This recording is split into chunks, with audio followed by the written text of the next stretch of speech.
Friends, இப்போ நான் ஒரு சேலஞ்ச் பண்ண போகிறேன். என்னென்னா, ஒரு இட்லியை ஒரே வாயில் சாப்பிட போகிறேன். சாப்பிட முடியுதான்னு பார்ப்போம். கொஞ்சம் சூடாக இருக்கிறதுனால உடனே சாப்பிட முடியல.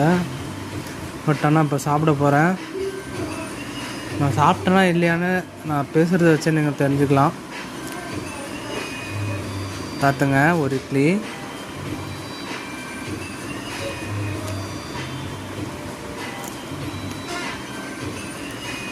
ஃப்ரெண்ட்ஸ், பேச முடியல ஃப்ரெண்ட்ஸ் என்னால். பட் நான் சாப்பிட்டேன். இந்த இட்லியை சாப்பிட்டுறேன் ஒரே வாய். இதெல்லாம் உங்களால் முடியாது. பட் நான் சாப்பிட்றேன், ஒரே வாயில் சாப்பிட்றேன்.